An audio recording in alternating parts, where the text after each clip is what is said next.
O medo e a ansiedade pode se manifestar de várias formas. Então, você é um cara ansioso. E, em alguns momentos, você fez o que a gente chama de transtorno de ansiedade, que é o adoecer da ansiedade. Sim. Porque certamente você nasceu com esse sistema límbico do medo mais ativado. Entendi. Aí você vai ver na família, tinha algum avô ou pai que tinha a mesma coisa, mas não tinha coragem de falar. Porque na época não falava. Porque a ansiedade, eu preciso ter ansiedade para levantar e ter um objetivo na vida. Ansiedade é um medo do futuro? Não, é assim. Ansiedade e medo é a mesma coisa. São duas faces da mesma moeda. Só que tem que o medo é uma coisa concreta. A ansiedade é um medo subjetivo. Eu não sei o que é. Medo é uma coisa, só tem uma saída, enfrentar.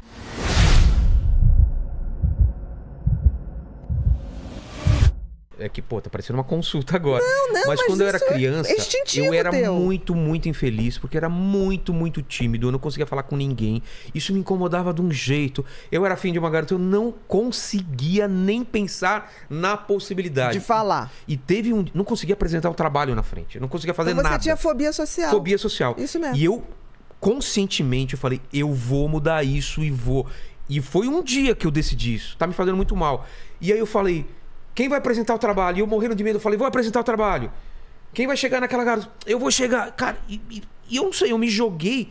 E eu fiquei tão feliz de cada conquista que eu e isso de criança, tô falando eu entendi. Sexta, sétima série.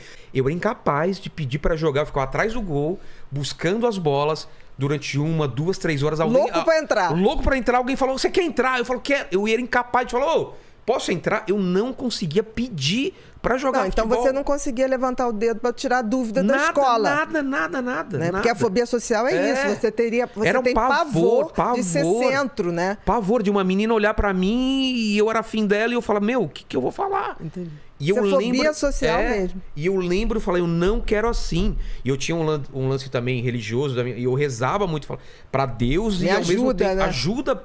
Eu não podia nem pedir ajuda pros meus pais, porque a gente não tinha esse diálogo antigamente. Não tinha mesmo. E eu lembro quando eu fui vencendo isso, essa felicidade, falar, nossa, consegui apresentar um trabalho, nossa, consegui falar. E daqui a pouco eu tava fazendo piada, tava brincando, tava pedindo pra entrar no jogo. Então, você abriu, por exemplo, na fobia social, né? Que é a timidez excessiva. É.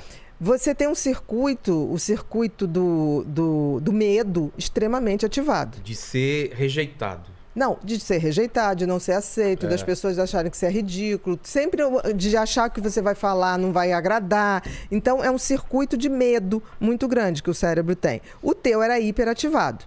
O que se faz para desativar isso? Eu tenho que ativar outros, que é o circuito da coragem.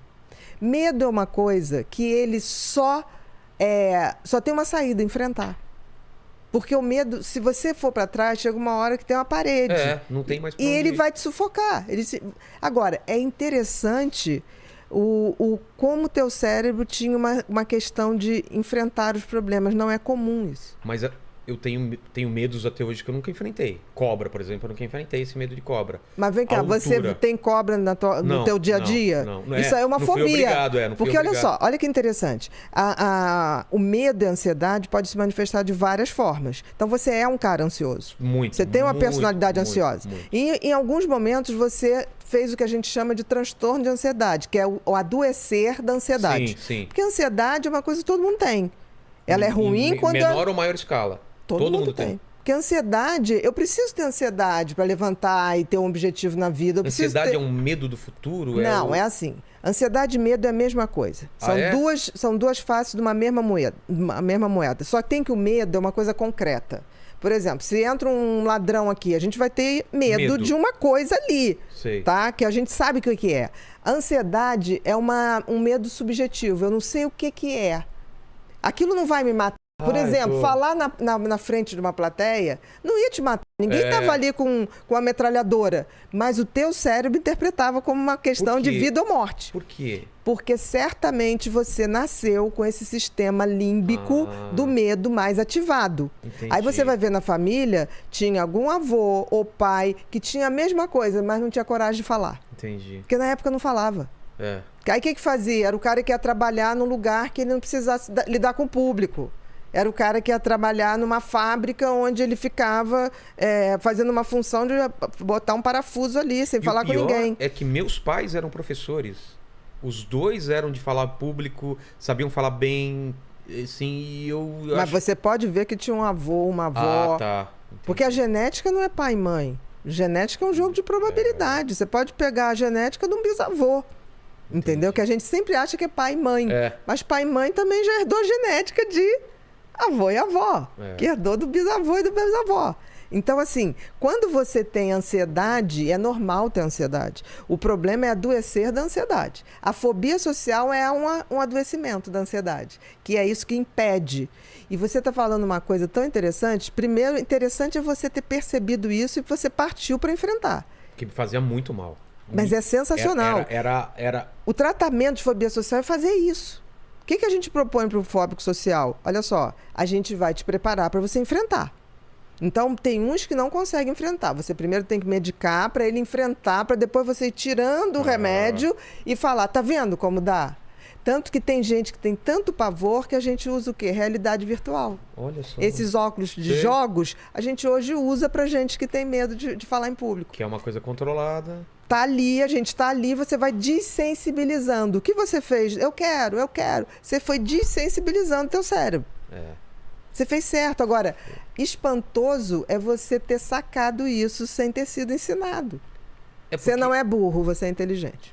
Mas eu acho que foi uma forma de sobrevivência também, porque eu tava me fazendo muito mal. Tá, mas você teve a coragem. Sim. Porque a maioria das pessoas vai evitar aquilo o resto da vida. Estamos falando assim de passar 3 anos assim, tomar decisão depois de 3 anos passando. Ok, mas você chegou ao limite. Porque o que acontece, limite, por exemplo, as pessoas que têm fobia social geralmente me procuram para tratar a fobia social quando entra na faculdade, quando vai ter que apresentar o TCC. Que não tem coragem. Que ele fala, agora não tem mais jeito. Como é que eu vou fazer? Agora eu tenho que... E tá entre uma das maiores fobias, né? Falar em público é uma das maiores... fobia que tem. Então, vou te dar um dado científico.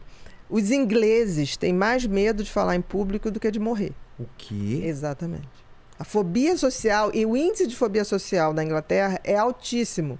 Por isso que os ingleses são tidos como um povo que não gosta de dar informação, reservado, arrogante. Não, eles têm pavor. Você imagina brasileiro que chega em Londres e vai pedir uma informação. Ei! O cara que é fóbico social, baixa a cabeça, ele sai correndo. Entendeu? Aí todo mundo chega a falar assim, os ingleses são insuportáveis. Fóbicos. Eles têm pavor.